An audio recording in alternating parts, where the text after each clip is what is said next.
కర్నూలులో మినీ మహానాడును మంత్రి టీజీ భరత్ ఆధ్వర్యంలో అట్టహాసంగా నిర్వహించారు. తన పనితీరును మెచ్చుకుని సీఎం చంద్రబాబు పరిశ్రమల మంత్రి పదవి ఇచ్చారన్నారు. ఓర్వకల్లులో 2,000 కోట్లతో పరిశ్రమలు ఏర్పాటు చేయబోతున్నామన్నారు. మరో 2 సార్లు కూటమి ప్రభుత్వం అధికారంలోకి వస్తే ఆంధ్రప్రదేశ్ రూపురేఖలు మారిపోతాయన్నారు.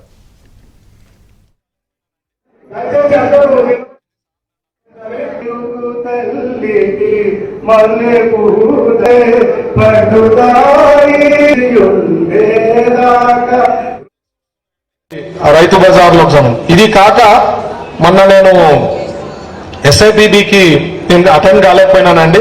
ఆ రోజు నేను దుబాయ్ పోవాల్సి వచ్చింది. సార్ నన్ను అక్కడ ఇండియా టుడే కాన్క్లేవ్ అటెండ్ కావాలంటే నేను అక్కడ పోవడం జరిగింది. ఆ SIPBలో క్లియరెన్స్ మనకి కర్నూలుకి సంబంధించింది 2 ప్రాజెక్ట్స్ వస్తున్నాయండి. ఒకటి సెమీ కండక్టర్ది 1,000 కోట్ల పైన అది కూడా పెట్టుబడులు కన్ఫర్మ్ జరిగింది. అంటే నెక్స్ట్ క్యాబినెట్ పోతుంది నెక్స్ట్ ట్యూస్డేకి. అది 1,000 కోట్లది. అంటే ప్రొసీజర్స్ ఉంటాయండి. అదే కాకుండా ప్యూర్ ఈవీకి సంబంధించింది 2 వీలర్స్ సంబంధించిన ప్రాజెక్ట్ అది కూడా 1,000 కోట్లతో పెట్టుబడులది ఉన్నాయి. అది కూడా శాంక్షన్ జరిగింది. సో SIPB తర్వాత క్యాబినెట్ ఉంటుంది.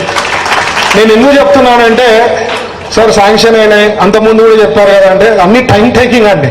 ఓ రోజులో అయిపోవాలి, పటాపటా అయిపోవు. ఎందుకంటే ప్రొసీజర్స్ ఉంటాయి, అప్రూవల్స్ ఉంటాయి, సెంట్రల్ గవర్నమెంట్ నుంచి అప్రూవల్స్ ఉంటాయి. బట్ ఈవీకి సంబంధించిన స్కూటర్కి సంబంధించింది, బైక్ సంబంధించింది అయితే ప్యూర్ ఈవీ నాకైతే ఆయన ఎంటర్ప్రెన్యూర్ కన్ఫర్మ్ చేసింది. సార్ నేను ఇక్కడ ఫౌండేషన్ వేసిన తర్వాత less than 1 yearలో నేను కంప్లీట్ చేస్తాను సార్ అని చెప్పి మాట ఇవ్వడం జరిగింది.